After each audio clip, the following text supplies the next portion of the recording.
Was there an inside man that helped Thomas Matthew Crooks pull off the attempted assassination of President Trump? Was there a conspiracy? Or was it just a massive failure of the Secret Service agency, either by design or by ignorance? No one knows for sure yet, but until we get more answers, these are the 10 lingering questions that I have about Trump's assassination attempt. Number 1, how did the assassin get anywhere near the rally when his car was filled with explosives? Police say they received multiple reports of suspicious packages that day, but somehow they missed this car full of bombs? Are we going to hear more about this, or is it going to disappear like the January 6th pipe bomb? Number 2, why was there no Secret Service on the rooftop? Shouldn't they have secured all the obvious perches and exposed areas? This would mean they would have a security presence, I would think, everywhere around a building like that, and probably drone surveillance. Nope, nothing for the former president. Number 3, the assassin fired from just 130 yards away. Not only that, this roof had a clear line of sight straight to Trump. Leaving something that close completely open is beyond ignorant to me. An empty roof is one thing, but an empty roof in that range means you don't even need to be a good shot to have success.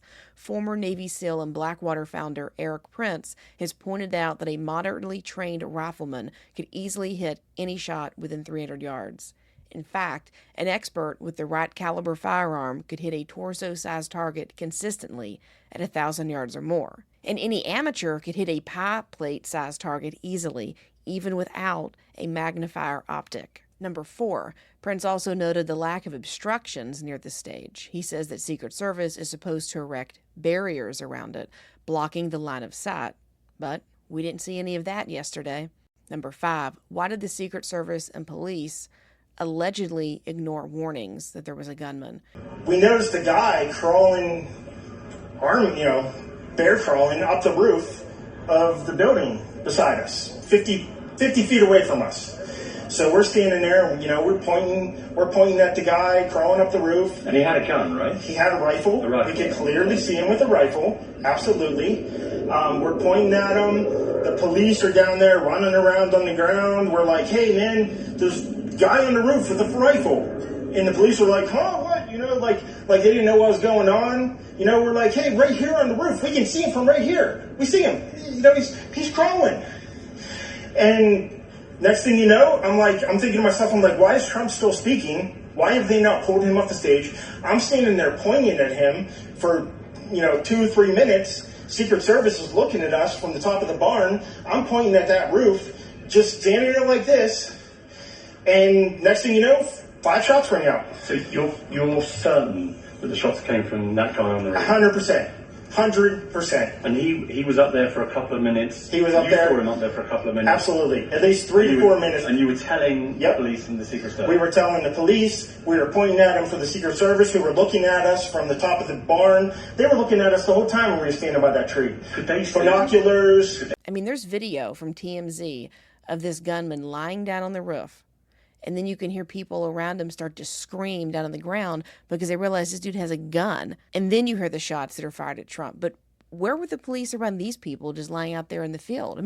Shouldn't they have been able to see on top of that roof if anybody was down there? Number 6, why did it take so long for the Secret Service to fire back? You can see the sniper on the rooftop notice something and get ready to shoot. But something causes him to delay that shot and not fire until after Trump is struck. If you saw someone on the roof, wouldn't you just go ahead and take a shot? Number 7, what happened to the original suspect? The first station I stumbled into after hearing that Trump was shot was Newsmax. And I remember in the first couple hours after the shooting, they kept saying that the shooter was believed to be a Chinese national. Then after a couple of hours, never heard it mentioned again. And now it's all disappeared from the story. No explanation, no reason. It's like they never said it. But I would love to know who told Newsmax this nugget of information. Where did they get it from? Were they there that day? Why did they think it was a Chinese national? Number 8, there's a screenshot of a 4chan post circulating the internet. Granted, it's 4chan, but the post does contain an image of the sniper that killed Trump's assassin. We've all seen him perched up there on the rooftop right before he shoots. And the text attached to that reads the following: My name is Jonathan Willis. I'm the officer in the famous photo of the two snipers on the roof at Trump's rally. I came here to inform the public that I had the assassin in my sights for at least 3 minutes, but the head of the Secret Service refused to give the order to take out the perp.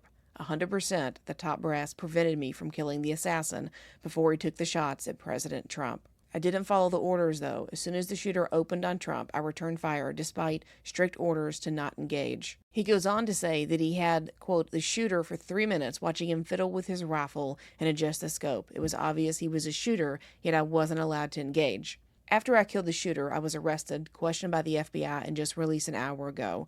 Already lost my job for not following orders, but I'm glad I took the shots anyway. Is there any validity to this? If you watch the video of him, it does look like he sees something, but instead of just shooting, he kind of starts to bristle a little bit. Was him and the other guy on the roof with him told to stand down? The video seems to indicate that that sentiment could be true. I'd love to know who this Jonathan Willis is, and if this is even the guy that was up there that took out the assassin. This leads me to another question. Why does no one actually know the name of the sniper who killed Trump's assassin? Maybe it's that Jonathan Willis, maybe not, but it's only circulating on that 4chan post. Why isn't the mainstream media repeating the guy's name over and over? The guy that saved the day. You think that'd be a major headline. I mean, we already know the shooter's name, we know the guy who was killed at the rally, and we even know that the shooter was rejected from his high school's rifle team. But we don't know the hero who saved the day and took out the assassin.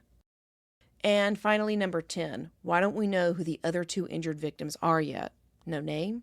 Where were they sitting? Could their location indicate that there were multiple shooters? As Thomas Massie pointed out in a tweet today, quote, the same bureau that investigated the Las Vegas shooting and the January 6th pipe bombs is now investigating the attempted assassination of Trump. This is also the same bureau that raided Mar-a-Lago. I'm sure they'll get to the bottom of this soon. Couldn't have said it better myself. Mark your calendar for July 25th through 27th. Ladies Love Politics will be attending the Bitcoin 2024 conference.